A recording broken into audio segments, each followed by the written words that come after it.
Asteroid of fear.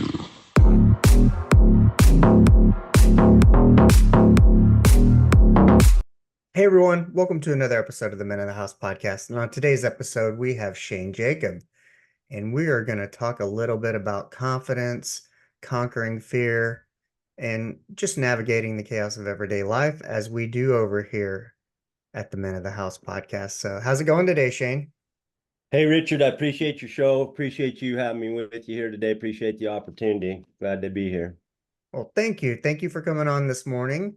I'm excited always to talk about life and what leads us to our journeys, and how we end up in front of each other and what those catalysts are, and of course, any unexpected benefits, because I definitely like to encourage people to chase that dream, take that step, whatever it is, into that uncomfortable ability, um, because I think there's magic stuff on the other side of that, even though we can't see it. But give us a little bit about your background and how you got into this space where you like to talk about conquering fear and confidence, and what led up to that, and what was the catalyst of deciding to get in this space. Yeah. Yeah, this is an interesting life, and the things that you look back and the decision points that end up bringing us together where we're at. It helps you. I think it helps us realize the power of the decisions that we make on a daily basis. I mean, I like to become aware of that. So super great to your point. That really struck me there, struck a chord. But anyway, yeah, I appreciate that. So my story, the thing of it is whatever reason, Richard, when I was a young man, and what I mean by that is like in my teens and into my early 20s, for whatever reason, I really thought the rest of the world was different than me. I was less than, I thought, well, everybody else is this, and I was super shy, and I was really trying to fit in. I did pretty good at sports. I was in football and I wrestled, and pretty successful. I mean, I thought I did pretty good at that, and really trying to fit in. But all the time there's a tape playing in the back of my mind, like something's wrong and you're not enough and those people are better. And it's just subconsciously playing. And in retrospect, I look back and I can't pin it on anybody or any event. I didn't have specific trauma. In my opinion, even on this day, when I look back at my childhood, I thought it was pretty good. So where this came from, I don't know. I think it's kind of a lesson that we just all have to learn, and maybe some, our experiences and maybe even our genetics play into it. But for whatever reason, uh, nobody told me that I had to kind of learn how to have confidence and learn about this relationship with myself. And it didn't feel good. What was happening didn't feel good, and it wasn't changing. So when I was, I don't know, mid-teens, however old I was, I experienced alcohol and I found my solution. I Oh, mean, with the problem confidence. solved. You with me? I mean, Yeah. Oh yeah. yeah, I mean, that was the answer. So I was happy that I found that, and I felt better. I fit in. My inhibitions are gone. And I mean, things are really starting to roll now, more comfortable with other people and girls, and really more comfortable inside myself for those moments, Right. right? Always. So, you know, as a result of this gain or this plus or this win or this success or whatever, I don't know if I wouldn't really call it a success, but the solution that I found, as a result of the solution I found, you know, I ended up in jail. I damaged and uh, irreparably hurt people. Um, Yeah, and so then I was locked up, and I mean that this further fueled my idea that of my inadequacy inside of myself as all this is happening. Got out of jail, still same things happening, and so I turned to alcohol again. I turned to alcohol for a solid 20 plus years on a daily basis. I mean, to excess, not having a few drinks here and there every day. I mean, drinking to excess for over 2 decades. And I mean without fail. I'm 100%er. I'm pretty high achiever, I think, and I missed 2 days in over a 20-year, like almost a 22-year period. And those 2 days, I mean, just for the record, I want you to know I was hospitalized, and so that's why. Oh, So, um, uh, and I thought I was getting by. I thought everything was kind of okay. I'm paying the bills, and it seemed like I'm kind of getting by in this world. And it seemed like sometimes I even thought I was having some amounts of progress. What I didn't really realize is that my life was disintegrating around me. What I mean by that is my ability to learn and progress was just shot because I just totally lived in this alcoholic haze. I was also unaware that how much other people knew about what was happening inside of me. They could see it, but I really couldn't. My relationships with my children were poor or non-existent and disintegrating and deteriorating, getting worse as time went on. And this was a progression. I continued to drink a little bit more over the period of time and years on a daily basis. Of course, my marriage is totally, not able to be present, not able to participate really in the marriage when you're checked out like that much so often. And so not good, ended up in, a tragic divorce and end of the relationship. All these things happened, and they say that you have to, a lot of times you hear about this rock bottom business, mm-hmm. and I don't know if I guess I hit whatever you would consider. I don't know if I did or not, but I got to a point where, some things happened that caused me to think about it. Really between horses and God. I had an experience with a horse, and I'm going to tell you this quick story, and And then where was it at?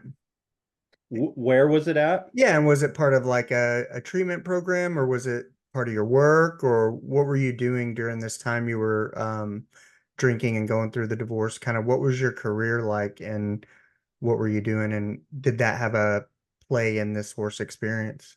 Yeah, it did. I always wanted to be a cowboy. As a matter of fact, I'm named after Shane. My mom named me after a movie that came out in the 60s called Shane, Uh-huh. a Western movie. And I grew up and I wanted to be a cowboy and do all the cool things that cowboys do. And so I've been in the horse industry as a living. I shoe horses, and I have a horse feed company, and I've done a lot of things in the horse business. I've ride and train horses, and so this was a result I was riding a horse one day in the progress of my work, and in a training, riding a younger horse, and here in my property, just inside in our riding pen, and I was just kind of going around, and boom, I was on the ground. I was on the ground, trying to catch my breath, gasping for my breath, and I got my breath back, and I was pretty sore, and I kind of tilted my head a little bit, laying there in the dust and the sand and the hot. It was hot. I remember that. It was hotter than hell. I live in Las Vegas, Nevada. Oh yeah, So it is hot. I live in that's, Texas and it's pretty hot here too. yeah, that sand was hot. I remember that. I looked over there and squinted in the sun, and I could see my horse, and he was just wandering around like, I don't know what the hell's the matter with you. And it didn't seem to be anything wrong with him, and he kind of stepping on the reins and just kind of moseying around with his own curiosity like nothing was wrong. And I looked at him and I said, laying there gasping, trying to get my air. I was mad. And I'm like, why did you do this to me? Now, I can't be sure that that horse spoke to me, but I did hear the words that you did it to yourself, Shane. And for a minute, I really thought it was the horse. And I'm not saying it's not, but I don't want to be uh, I don't want to be admitted to for being loony either, but I did hear those. I heard those words, and that moment, believe it or not, just I ended up not breaking any bones. I was all bruised up and bruised a bunch of ribs and stuff, and so it wasn't a critical, big time injury. But at that moment, I thought it was a pretty big thing, and I really thought about that, and I began, the process of what I like to say is the actual change is not the big deal, but I began the thinking of the process of making the Mm-hmm. change at that point.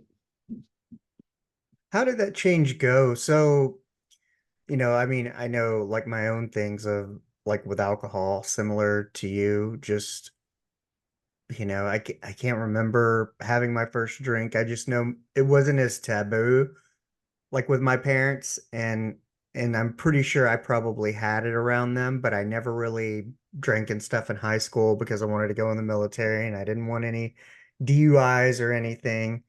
But, I went through a 20-year period of on and off drinking, and maybe I'd have a couple of years of sobriety or something. But, my problem was it never took over me physiologically, like where I had DTs or anything if I stopped and my body needed it. But my problem was if I did it, I wanted to do it every day. And it kind of became this norm of, you get off work, maybe you pour you a double shot and you sit in front of the TV and you wind down. And, I think one of the biggest issues probably we have, and um, as a society and a world, is just the normalization of it. Did your father drink or anything like that? Did you grow up seeing that kind of behavior in the home, like come home after work or off the ranch or something, and you grab a beer, kind of that's what cowboys do? Did that have any influence in all that? Yeah, that's a good question. My upbringing was a little bit different than that. It was pretty taboo. It was it was pretty well forbidden. And, I was just totally rebelling in my drinking. My dad Mm-hmm. did not.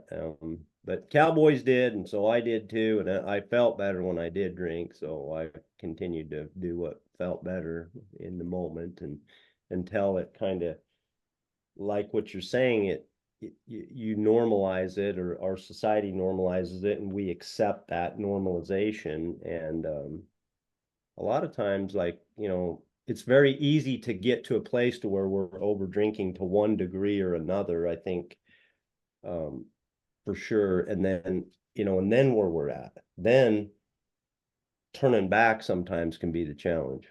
Yeah. So how did you end up getting kicking the habit? Did you have to do rehab? Did you do anything like that? Or you started thinking about it, and was there some prayer, some journaling?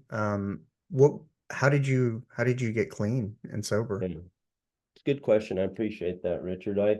The actual decision on a daily basis to pick up one of these, a Coke, or to Mm-hmm. pick up uh alcohol, it's pretty simple. It's like you either pick one up or the other. But the difficult part, as we know, is the choice that we make. And I was fortunate in that, my meditation, my prayer, and I mean, I thought about this for a long time. I thought about all the stories I hear about rehab, relapses. How am I going to go about doing this? Do I really want to make this change? Because at this point, I was in the morning, I was shaky. I was worried about having seizures if I Mm-hmm. quit. Um, Uh, and so I was physically, my body was physically addicted to alcohol. Mm-hmm. And so was the rest of my lifestyle. My people that I deal with, and my whole routine of how I went about living. So in prayer and thought, I thought about this for like 8 months, Mm-hmm. on a daily basis. I'd think about it a little bit, and it involved a lot of prayer. And when it came down to it, I just set a date. And the thing about it is I didn't know. Okay. I didn't know if I could do this thing. What I knew is that I was going to give it a shot, and I was going to really commit to going for it. I had a little bit of what I knew was that I could really give it a shot, and I knew what I wanted to do. I didn't know if I could get it done, but I knew that I could give it one hell of a shot, and I was committed to it, and I was resolved that I wanted to do this. And this thought and prayer for all these months is what really prepped me for it. I got on a Sunday morning. Let me tell you this. I came back from a horseshoe clinic on Saturday in California. Me and my brother came back, and he drove and I drank all the way. We got back at about 11:30 at night, and I had drank and drank and drank probably, I don't know, 24, 26 beers over the last few hours. A lot, kind of just like any other day. I woke up the next Sunday morning at 10 o'clock. I got in my oldest truck and I drove to a detox place and I checked myself in. And that was a humbling experience, is what I'll call it. They took all my personal belongings and my phone, and I really wasn't used to living like that. I was kind of used to being the boss and in charge. And so uh, that didn't really, I had to, kind of submit and humble myself and just kind of be there. And I did. And I gave them all that stuff. And I went in there because I knew I didn't want to die from a convulsion over this thing. And I knew that I was going to die of alcoholism at a young age. I really talked myself into believing that because I did believe it. And I believe it would have been true still. And so I checked myself in there. I was there for 3 days and 2 nights. I checked myself out of there. And each day I did my best and I never looked back. And that was in the second weekend of January of 2016. Oh, wow. Man. So you got through kind of the detox phase and then just kind of kept going. Did you do any groups, any meetings, anything like that? Yeah, I did. Actually, I participated in Alcoholics Anonymous for a little while, and went and got my chips. And I believe in Alcoholics Anonymous and the things that they represent and the 12 steps and the whole Hmm. deal. I I in the end, and I believe in going to get chips because the people that are coming for the first time, it gives hope. And so that's one big thing that I believe about that. And I still would go and get a chip. I haven't been 100% on my attendance because I've kind of let it slack off. But I do believe in those chips, particularly for hope for new people for a certain period of time. But they give the support. I have one little thing where I detour from the principles of Alcoholics Anonymous, and that is that I understand why they say that you are an alcoholic for life. In other words, my name's Shane, I'm an alcoholic, but I've changed the way that I believe about myself, that I was an alcoholic and I'm not an alcoholic. And so eh, you Yeah, know I I kind of I'm similar in that um, you know, this is probably my second or third time.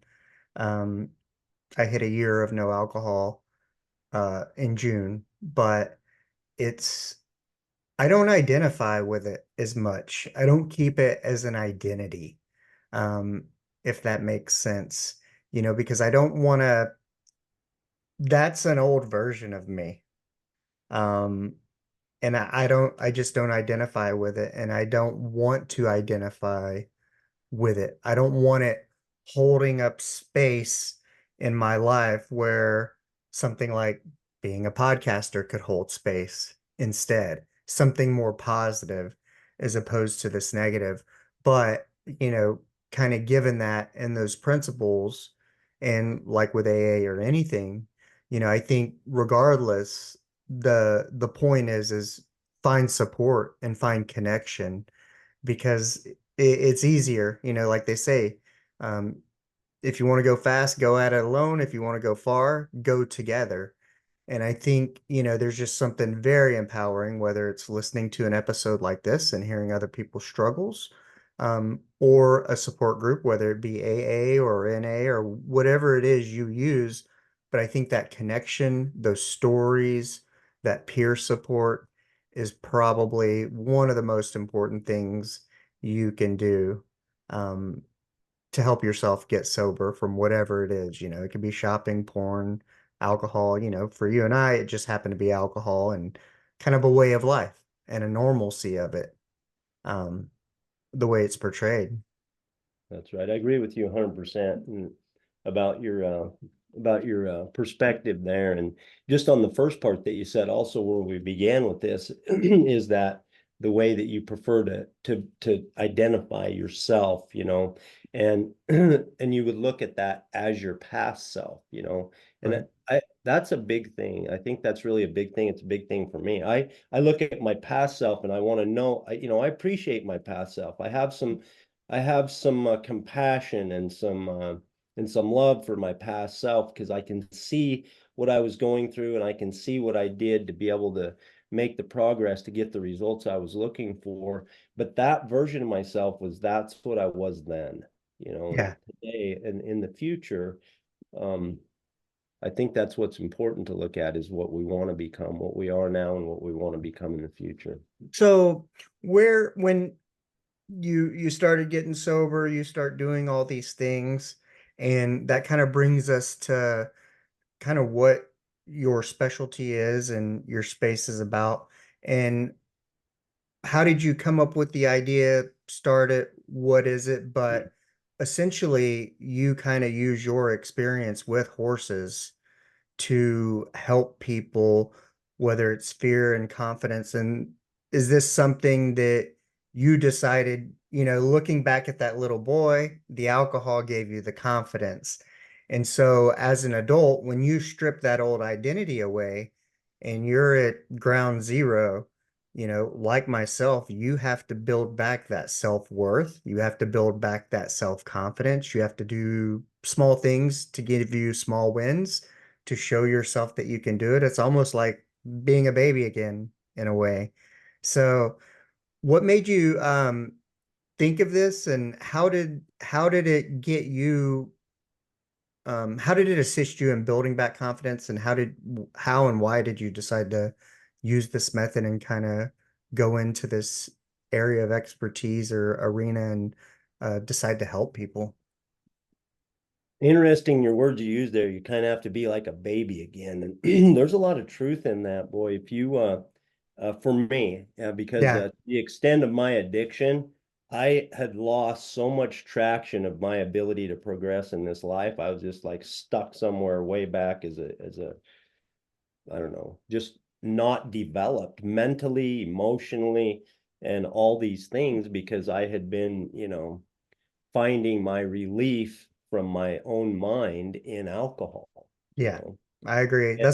That's why I still feel probably maybe in my 30s in my brain, even though I'm 48, is because I stunted all those years, using alcohol. One thing I've come to believe is a matter, it's one of my core beliefs, and that is, Richard, and that is that our beliefs about ourselves are the most important thing that we can work on in this world. I firmly believe that. I interviewed a lady, can see her face, it'll come to me, but she said that all negative human behavior can be traced to the root to a negative self-concept of yourself. And I thought about that. That's a big statement. That's a strong, bold statement. I thought about that. And I tried to prove it wrong, and I haven't been able to do that. I had to prove it wrong. I believe that that is true. Brooke Castillo is the owner of the Life Coach School, which is the longest standing. She's been a life coach for 20 years. It's the most successful life coach school. She's talked to people and coached people for over 20 years, and she says that every soul that she has coached, what the core issue comes down to their own personal worthiness. I believe that this idea that we have a lot of times in society, we think about okay, I'm going to wrap up our self-confidence, our self-esteem, our self-confidence, all of this into, we'll call it self-confidence, or your beliefs about yourself. Okay. So I'm just calling it all one big relationship with yourself. That a lot of times we look at it and we're like, oh yeah, I have self-confidence. I remember I got that. I've had confidence since I was a kid. That's something that we do as a young person. We just have it, and then we kind of got that done and we move on. Okay. And a lot of us have that view. It's a common view in society. And I believe that that view is harming us. I believe that, and with that we can come to know that this relationship with ourself, first of, is of prime importance to ourselves and the people around us in this world, of critical importance, number one, and number two, that it is a lifelong pursuit. It's not something that you obtain and you got it done. Because Yeah, here's what happens. I mean, we feel like we're doing pretty good, and either we do something or something happens to us that takes a chip away at how we feel about ourselves.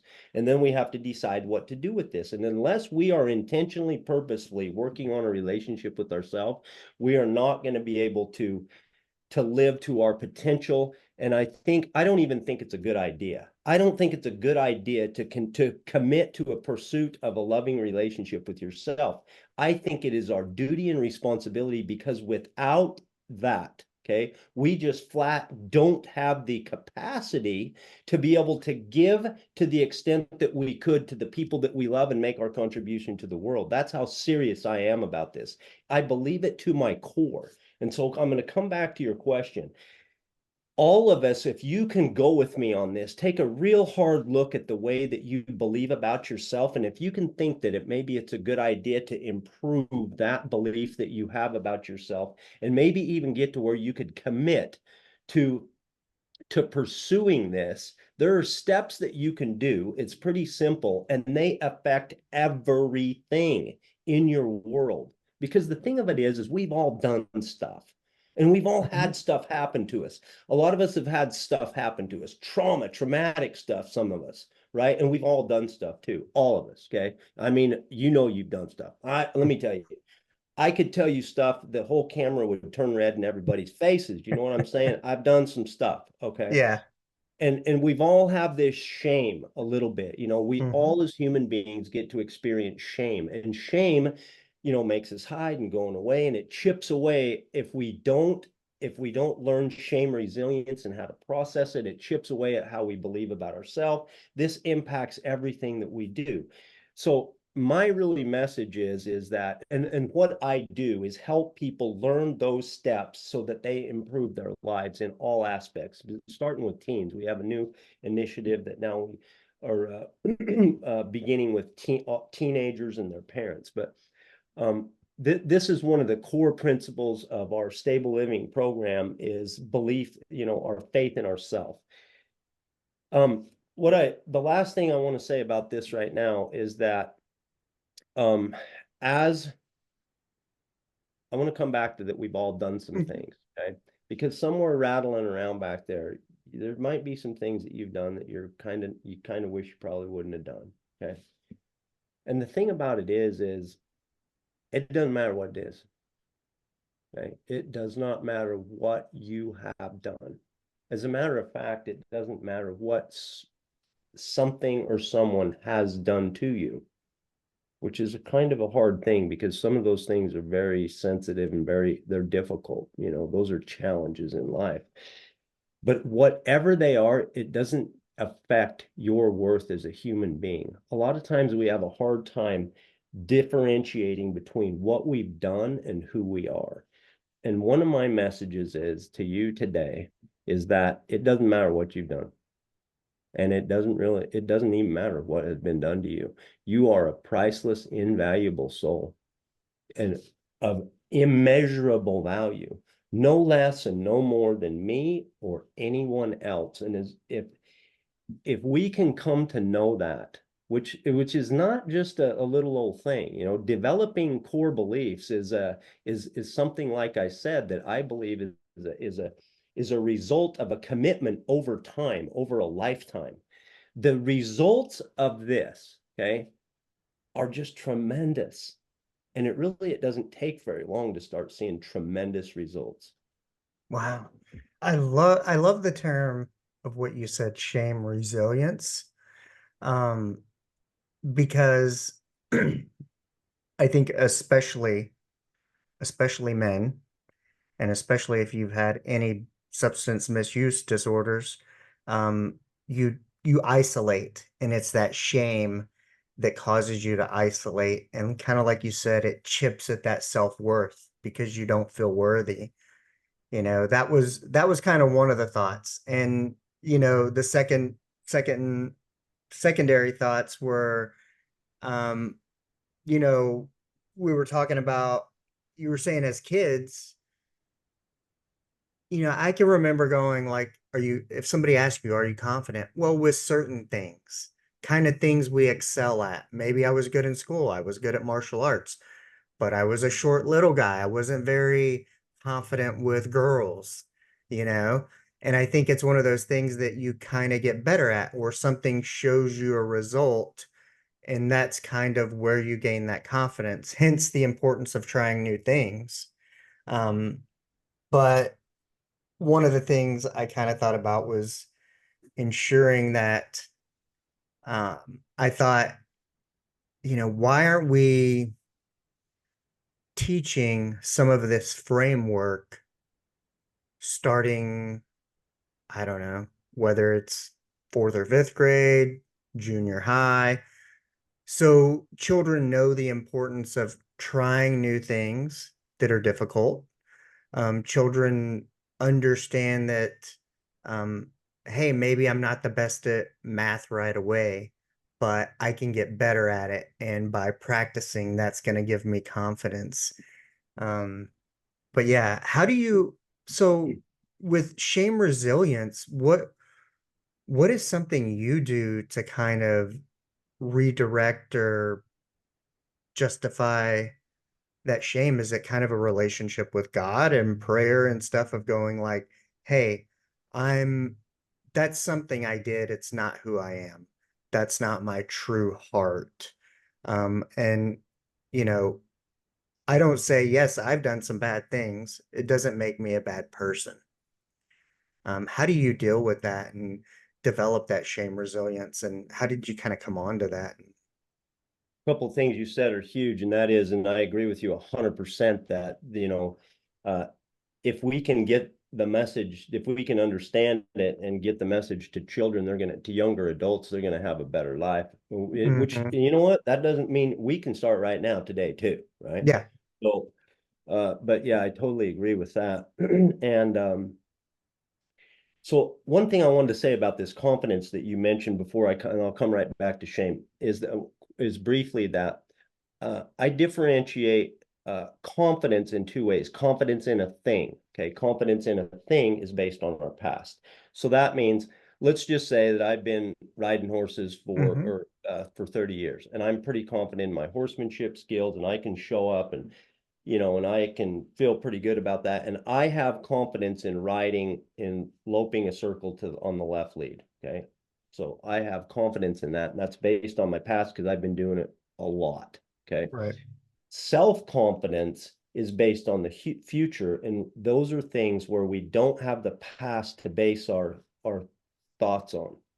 So where this has to come from is our internal feelings about ourself, right? So when I get up to public speak for the first time, or let's just say in my example, if I were to get on a horse for the first time and take my first lesson, this is not, I haven't done this before if I haven't ridden before, right? So Right.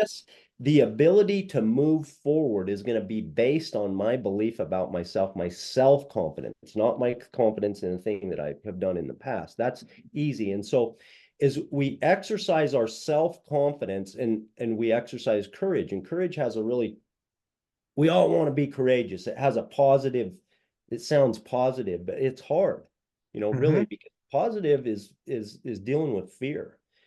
But if we believe in ourselves, in other words, if I am confident in myself, in that it's okay if I fail, it's okay if I fall, it's okay if I get up there and look like an idiot in front of these people, because it doesn't affect my value. If I believe that, then I can start exercising my courage. And then pretty soon I gain capacity. And then I have some history to look back on. And I have this confidence in a thing, and it becomes pretty easy.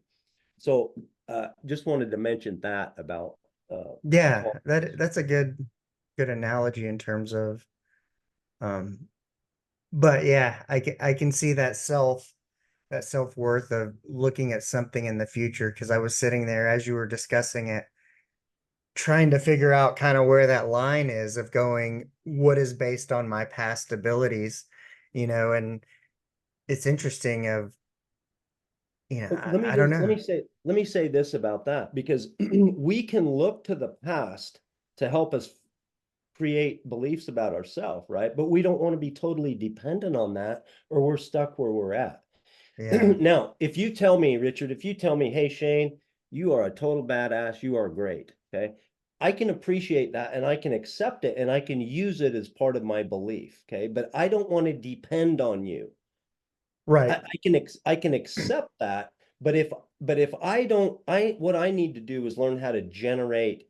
That's just a bonus, okay? I want to look at as opinions and thoughts of others as a bonus. If I can either accept it or reject it, and if it's positive, I want to accept it and I will use that, but I won't want to be dependent on your thoughts. I need to learn how to when I talk about self-confidence, I'm talking about generating our own thoughts that lead to our own beliefs about ourselves so that we're not dependent on our past and we're not dependent on others. We can actually create these beliefs internally ourselves.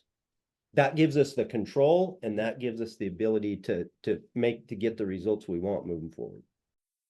Hey, after you're done listening to this amazing podcast, be sure to give it a 5-star rating, then go check out the other podcasts in the Podcast Connection Network, including my own, Everything's Connected. Check us all out. The link will be in the episode's description. Now going back, how do you develop shame resilience? Okay. Yeah. I went way out of whack there. Let me come back. No, they're all connected, kind of. So for sure. We know that, and we've said that everybody gets to experience shame. It's just part of the human experience. And so what it is that we do things and we think as a result of what we have done, or a lot of times what others have done to us. In the case of trauma, for example, abuse and so on, we think because somebody did something to us or because of what we have done, that something is wrong with us internally, that we are less than, that we have low worth as a result of this. And so that is what we call shame. Shame means that something is wrong with us. We don't measure up, we have low worth. And so what this emotion of shame does is it makes us want to hide and lie, right? It makes us want to hide and lie. Those are the most common things that we do. You described that you didn't want to talk to other people. And as we isolate, that's the word you used, as we isolate, and I was a professional isolator also when I was drinking, right? I don't want to tell everybody all this stuff. I mean, how can I say what's wrong with me? I already feel like something's wrong with me. And men, yes, men are, a lot of times if we don't learn shame resilience, I mean, just it's the depression and suicide with men, and it can be absolutely tragic, And so the key is to the beginning of this, and Brene Brown is the expert in shame, and I learned what I know about shame from her. But the key is to we have to we have to be willing to own our story. We have to be able to own our story. We have to be able to say it, and it has to be okay of what we have done. Now, that doesn't mean that I show up and say, "Hey, Richard, I'm Shane, and here's my deepest, darkest secret." Right. That'd be kind of weird, and that's not what I'm talking about. I'm talking about with people who have earned our trust. So I have a couple of people in my life, not a lot, just less than a handful, that whatever that I can fully trust with everything inside of my heart and my soul. Okay. And so if I'm experiencing shame, the first thing that I want to do is come out of hiding. Okay. And then if I can share this with somebody who's earned my trust, that's the beginning, because I'll create a connection. Hopefully they'll kind of normalize it with me. And then that is the beginning of getting through the shame. First is own our story. Okay. Just have it be okay that we did it. And yes, and I also exercise prayer. And then the next step is going to be to share it with someone we trust, because we have to get out of hiding. Yeah, that's one of the biggest things. And when you mentioned, I definitely think of the suicide epidemic we kind of have, and especially among veterans, and a lot of it, I feel like one of the root things could be shame. Shame for what you did, shame for what you didn't do. Maybe you should have taken an action when you didn't.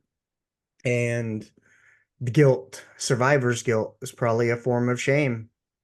Um, but yeah, I definitely see that. But as I was thinking about that, if you were my confidant and I came to you and I was ashamed of something I did, when you mentioned normalize it, and how would you, let's say, if I were coming to you, how would you help me normalize it, but also not let me off the hook for it so I can move forward?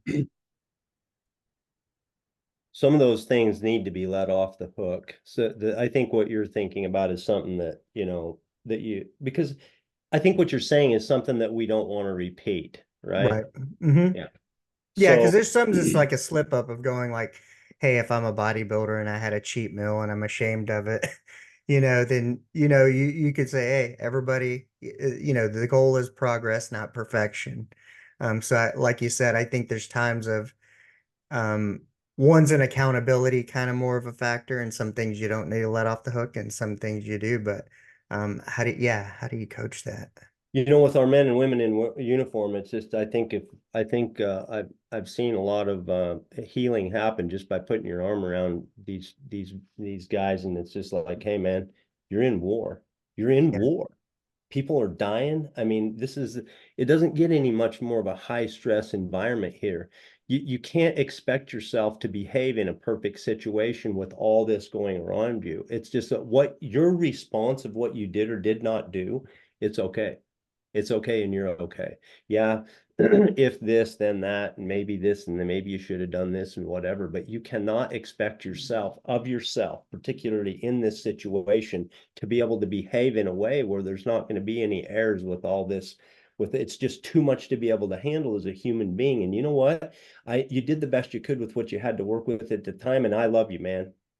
And that's how I would normalize, the beginning of that. And if we can help people with that, if we can encourage each other, to, I mean, listen, I was born in 1968. My dad didn't say he loved me until I was like 30 something. You know what I'm saying? Hmm. My dad is a tough dude, and I wanted to be, men are tough, and we don't really need to talk about nothing other than being tough.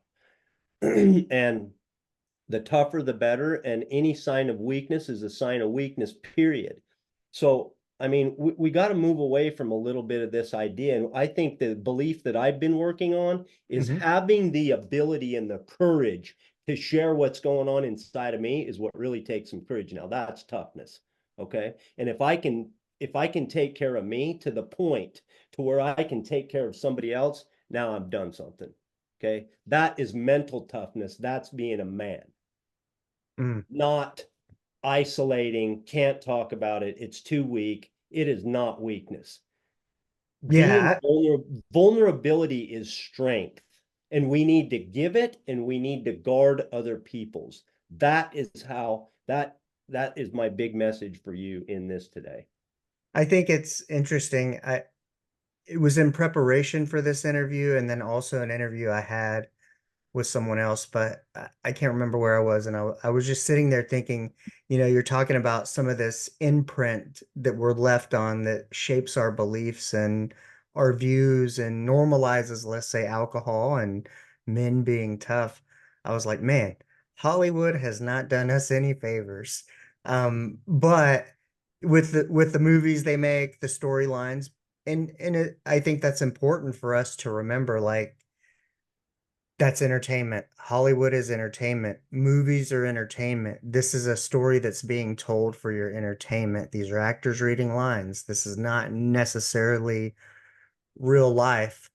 And to be careful with, you know, and before we started talking about this, and I think the pandemic really opened up this kind of mental health space and for us to talk about it, you know, we just let all this stuff through the gates and let it shape our mind and imprint on us and shape our beliefs. Because we had no idea. And if anyone had an idea, they weren't necessarily telling us. But it's kind of been with the rise of social media and the impacts of that and scrolling. And now you can link it back to the first forms of kind of social media, which is television and entertainment and what they normalize as okay. But let's circle back to you started your program to start helping people. How did you get into that, and what made you want to do it, and what's it called, and what do you do? How'd you come up with it? Yeah. I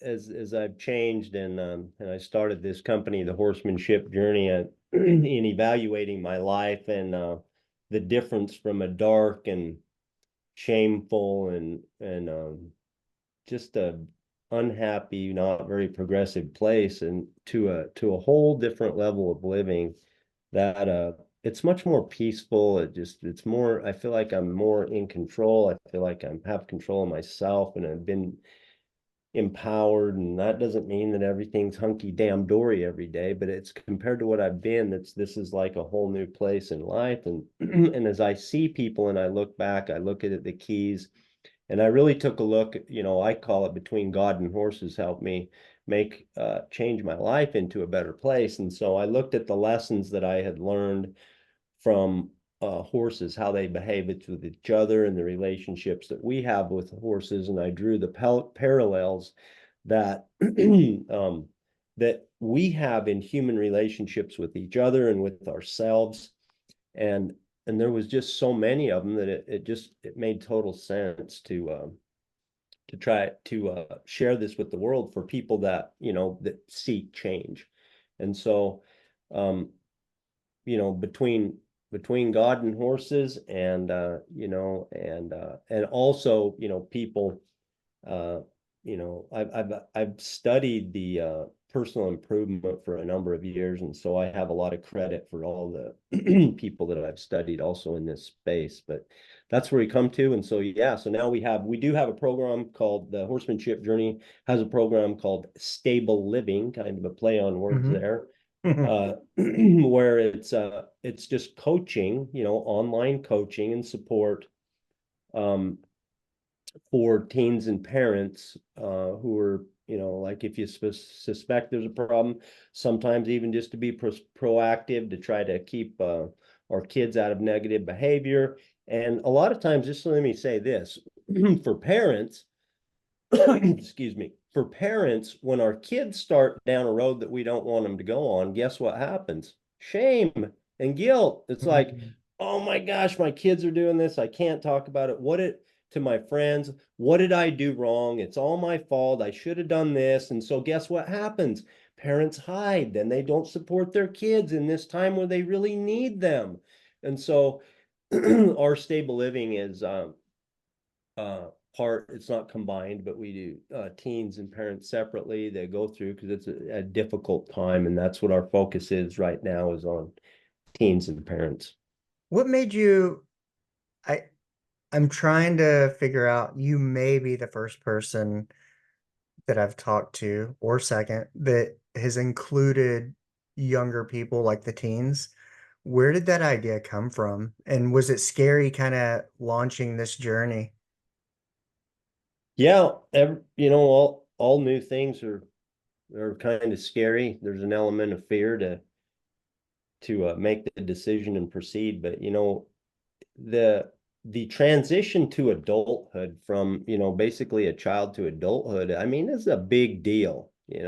Hmm. um, it's a big process. And then becoming autonomous to where we're fully responsible, understanding even what responsibility is, personal responsibility. And then this transition, it's a major change, man. And it's very difficult. And there's a lot of times what happens in a lot of times what we see in the transition is that same things that I did. In order to feel good, kids do behaviors that don't serve them. And there's teen depression is super high, teen suicide is super high, and addiction and teen pregnancy. And those are just a few of the ways that it's not just drugs and alcohol. It can be porn, it can be gambling. All these things can be developed, and there is a result of our internal. I really believe that our internal feelings about ourselves is what is at the core of this. And so if we can actually learn, like you were talking about earlier, about learn how to manage the thoughts that are in our minds, the sooner the better. Now, teens can't pick up everything because they don't have the experience, and they're developed to a certain, I mean, we're all in a hurry to grow up fast, man. When I was Right. 14, I wanted to be 21, and I wanted to be fully independent. We're all in a hurry to grow up, but we're not quite there yet. But even so, there's a lot that we can take in if somebody will take us under their wing and be able to show us these things. If you and I and just about everybody that, like, man, I wish I would have known that when I was a kid, that's what we're working on. You know what's interesting? When you were talking, I was actively thinking it, and then you said this whole thing of like we can't wait to grow up. And I don't know about other cultures because I can only speak to ours and how I grew up. But this concept of, are we setting kids up for failure because whether it's like, let's say alcohol, you got to be 21, we we restrict it or make it prohibited to an age, and so it makes it seem forbidden until you're that age. And so people want to do it. They want to grow up because they want to be that age so they can do adult things, or they do it because they're not supposed to do it because they're not of age. And I don't know how much, if that changed, would it change how people approach that in the first place?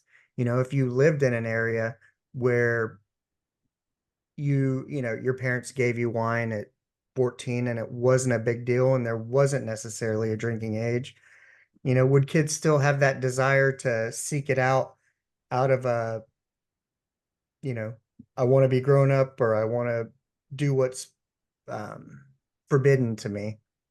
I kind of wonder about that. It's an interesting question. We do want what we can't have a lot of times. So Yeah. So with the stable living, you do some online coaching now. Do you bring people to where you live since you have horses and do stuff like that? Do you do any workshops, weekend type stuff where you actually get people in tune with horses? And um, and also I was wondering, like, kind of the principles, do you use some of those similarities in communication of how you see horses and humans behaving within the stable program? yeah, we do. Our program is not is online. I give some riding lessons to people, but our stable living is an online program, not a horse therapy type program. Hmm. We do use principles that are learned from horses in communication, in, believe it or not, forgiveness, even forgiveness when it comes to Hmm. ourselves, because in listening, because horses are just tremendous examples of of of solid principles that we can look at and they make total sense, and it's kind of makes it easy to apply the lessons when we see how horses go about it. Most of our the people that we have are farm and ranch kids and rural kids, and so they've seen a little bit of horses, and we have a little bit of demonstrations, but not horse therapy. It is our stable living is online for teens and parents. Now, do you have any plans to potentially move it from strictly an online platform to, like a weekend workshop and include some riding of the horses? Yeah, we've talked about some demonstrations, and so I don't know, we got a lot of things in the works. We'll see what happens over the A lot of next. irons in the fire. Yeah, Yeah, it's kind of one of those things, I think, even like with podcasting, is there's so much, and one thing takes up a lot of time and you finally click to get that better and resolved, and then the next thing's going to take up, whether it's the production piece or a business piece. So it's interesting kind of how they go back and forth. for But sure. um what embarking on this journey and being allowed to, getting the opportunity to use what you've learned and help others, um, whether it's conquering fears, gaining self-confidence, and or just understanding some of these principles. What's one thing that's kind of happened that you never would have expected that's been like a blessing in this journey? Yeah. Yeah, I appreciate that question. The there's been quite a few things, as a result. I never used to be able to could say this, but I like myself today. I'm a pretty cool dude. I'm pretty happy with me. I'm not a perfect soul, and being, but you know, one of the biggest results, I didn't realize this when I started drinking, stopped when I began the idea that I'm going to quit drinking.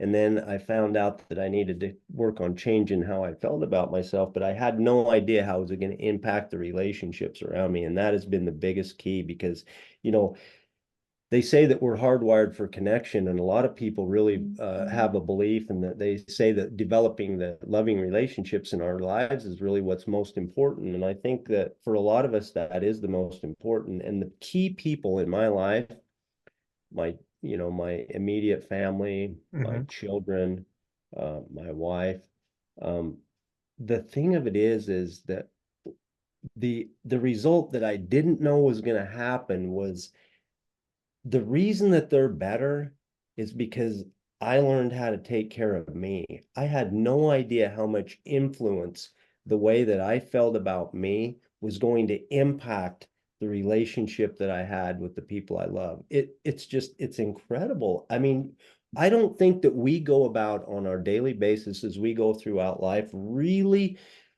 knowing inside, I mean, really taking it in, how much power and control, well, I wouldn't say that, but how much, because we can't control other people, but how much effect that we have on the quality of our relationships simply by the way that we believe about ourselves. And that's been an incredible thing to witness and to work on. And I continue to work on that every day. I always say one of those things that I've noticed, and I've mentioned this before, is I'm kind of like the thermostat for the family. If I'm not adjusted correctly, then everybody else is kind of out of whack. But if I come correct and adjusted, then they're okay. And even if they get off a little bit, it's easier for me to bring back a stable temperature. Um, if I'm cool and I'm where I need to be mentally and spiritually. And so I I've should definitely found that interesting. I should have recognized it, because I don't know why it's such a surprise, because it's a truth with horses. I mean, you walk into the barn, there ain't no secrets. Those horses know what the hell's going on. And the minute that you come into proximity with them and you start to work with them, you're not keeping it in. They know what's inside your heart and soul, and you see it. I mean, they're reacting to everything, whether it's said or not. And so, yeah, it's the So same with they us. they can understand fear. They feel fear. Oh, I was absolutely. bucked off a horse at 9 years old, or actually we rode him in the morning, we put him in the pen, let him eat, and then went back for an afternoon ride. And the mare I was on started acting wonky. And I was a little person, very little. And when I pulled the reins, they broke, and my arm wasn't long enough. My uncle, who was a avid horse rider, is like, just reach down and grab the bit. And I couldn't. And then the mare took off and just started going through the woods and the pastures. And eventually, like, he pulled up beside me. I was just holding on to the saddle horn. And he's like, jump over to me. And I'm like 9 years old. I'm like, hey, I don't think I'm the Lone Ranger. I don't think I can go from horse to horse. And he's like, I'll find a space and you just bail out, like in the clearance of a field. But I have not been on a horse since, and I am terrified of horses. Not like going up and, let's say, petting one, but I have this innate reservation of riding one. And, you know, therefore I don't spend a lot of time. But are they able to sense that? My Oh fear. yeah. Oh yeah, for sure. Yep. You It's- have to work on your thoughts before next time you get on, so you have a better experience. But yeah, I can imagine why. I mean, that sounds pretty rough there. Yeah, yeah, and it's kind of one of those things that I almost want to uh next time I see a horse, I want to clear my mind and not look at it from that experience, and look at it from this animal. And especially after talking to you and learning about kind of the intuitiveness of it, and kind of just uh pet a horse nicely, just visit with it and be loving, as opposed to always having that fear, that thought in the back of my head of like, I'll never get on you because one bucked me off when I was 9 years old, you know? Yeah, that sounds I like a good place to start. Yeah. Where can people find you? We're all over media, and you can just begin at the horsemanshipjourney.com. Awesome. Well, I give every guest the opportunity. If you have any questions for me, you can ask me anything you want. Yeah, I appreciate that. This is a short time knowing you. Do you want to, for if there's anybody who listens to your show that hasn't had a quick summary of your story? I've heard little bits and pieces of it, but I want to know if you want to take the time to just to give a quick summary. Sure. Yeah. So, I come from a healthcare background. I was also in the military. So I would say, and I cooked for a long time. So service has kind of always been my thing. I'm a server. I feel more comfortable giving. And I would say when you're that kind of person, it's not necessarily what you do, it's who you are. And, being in healthcare for 12 years, being a leader, when the pandemic hit, I got laid off 9 months into the pandemic, and it really crushed my identity. Really, because that's what I identified with as who I was. And I hadn't been a great drinker before that, but during that time, I basically just coped poorly and um yeah, ended up drinking way too much and wasn't the husband I wanted to be, wasn't the son I wanted to be, wasn't the father I wanted to be. Everything felt poorly. And July 2022 was probably my rock bottom. And I still kind of mulled around for a good year, 11 months of not quite giving it up. I would say probably like year 8 months of knowing. And then somewhere in there, whether it was through, I'd listened to some podcasts about sobriety, different things, and I learned what this one, the way he explained it about what it does to your brain just clicked for me, however that was, at the right time. And I said, on my birthday last year, I said, I'm giving it up. I had two margaritas at Chili's for my birthday, and the depression started setting in, and I was like, it's just not worth it. Like, either you're going to go all the way and get drunk and black out. But if you didn't even catch a buzz or you got a slight buzz, and then you're already feeling like a downward part of it wearing off, like it's just not great. And I said, okay, I need some sort of stability in my brain. And I gave it up and didn't look back. Probably about a month later, 5 weeks later, I started a podcast. It was kind of something I'd been mulling around. And through the process, I've kind of treated it as my journal in a way. And as I've gotten through, of course, it's been hard to say some of the things, but I continuously get more comfortable. And I think that's part of why I don't identify my as much with that piece of myself.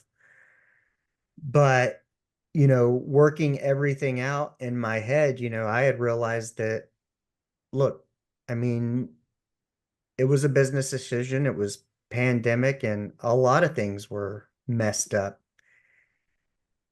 And I had to go, what did they give me? And I had to look and start being thankful for all the opportunities to learn to run a business, the opportunities to help people, all the interviews I conducted, and starting being able to tie those back and go, like, man, they gave me so much that is even relational to podcasting, being able to interview. And and it was kind of going through that thing. I think what you had touched on, understanding that, okay, who I am, I'm still that caring person. That's my identity, kind, caring, and compassionate. But I'm still the same person. I still have the same core beliefs. My heart's still the same. I still desire to help people get better, improve themselves, whatever it is. But I can have so much more reach over streaming and podcasting than I ever could at the two little clinics I managed. They weren't necessarily little, but you know, and talking about geography and what you're doing every day and touching people and potentially helping them. And so, yeah, that's kind of been where I'm at. And now I'm over 50 episodes published and, keep going. I'll hit a year. I hit a year of no alcohol in June. This month, near the end of the month, I'll be hitting a year of the podcast with over 50 episodes. And the only thing I think about now is I go, I have to think about it the same way of my identity and what I want to do and what my goal is here and how I identify with it and attach myself. Because I go, okay, just like that job, podcasting could go away. And how would that make me feel? And how would I deal with that as compared to how I dealt with the layoff and that I kind of identity crisis type of thing. Um, so yeah, it's given me an opportunity to think a lot, but I'm still in that transformational phase. And like I said, it's been a little over a year, but all I want to do is help people through whether it's my stories, the sharing of other people's stories. It's also a way to kind of preserve history. You have children, and this is a way to hear their dad's story and to be able, once we're all long gone, whether it's grandchildren, whatever, we're of a different generation. We may have pictures of our great grandparents, but we couldn't hear any stories or anything. And this is a way to kind of preserve some of that and to be able to look and go, because I was thinking about that when you were talking, I was like, you know, your family was able to see where you were and now where you are, and it even caused a divorce. But, it's like, what do your kids think of you now and seeing this transformation and how are they now? And being able to hear that. And like I said, when we're long gone, these are those reminders. I always think, I worked level one trauma for 6 years in an emergency room. Things happen very quickly.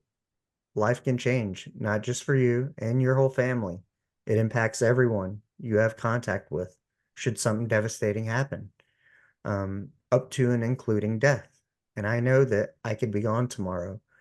And that's what keeps me honest and keeps me open to share, because when I feel embarrassed or I feel that shame or surrounding my story or circumstances of things I've done, I say, yes, if I'm gone tomorrow, I want these lessons and these words preserved for my kids so they can hear raw truth and hopefully have a better life than I did by not making the mistakes that I did.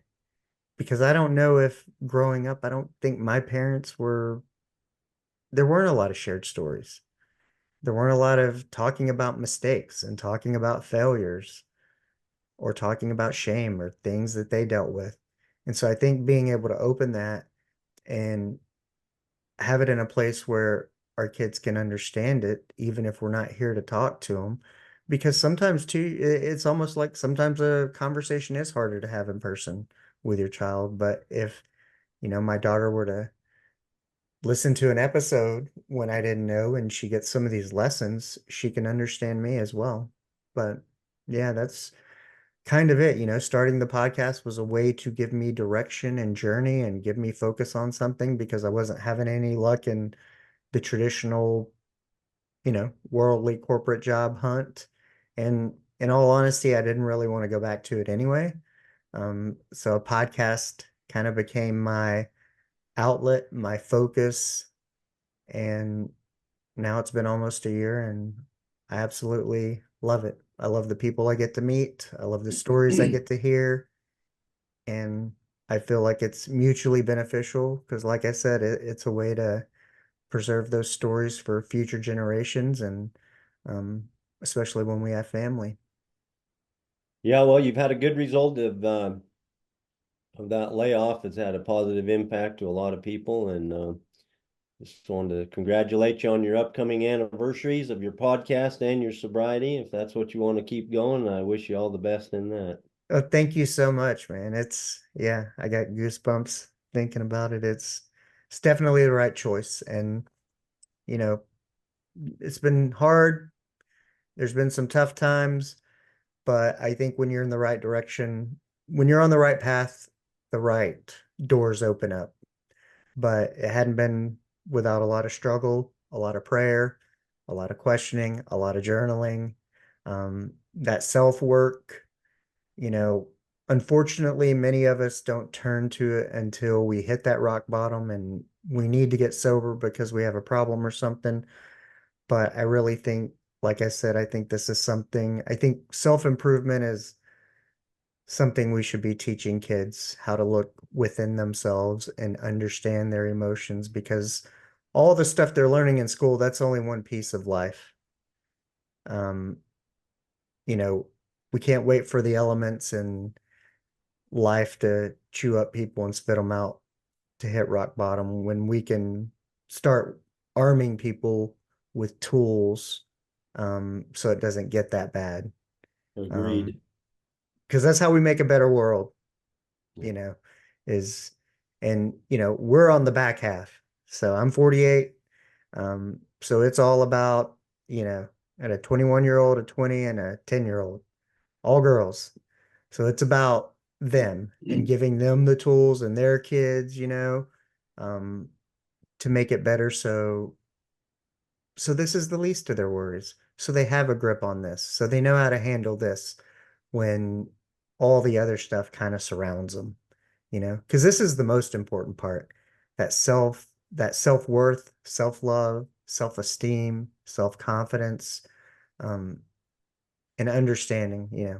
I'm trying to teach my 10-year-old how important self-talk is. Don't ever say I was stupid, no, Yeah. choose a different word. So It matters. it does. It does. Words matter. They're very powerful. But all right, man. I appreciate the conversation, and I'm gonna go hit the gym and do some more podcast work and spend time with my family. Those are the important things to me, so I'm gonna soak them up and try to enjoy them. And I hope you Thanks do so the much. same. All right, Thanks man. so much. I'll talk to you later. Bye-bye. Okay, bye. Well, that's a wrap.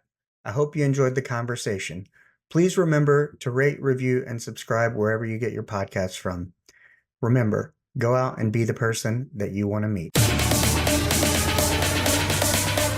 Hey, go.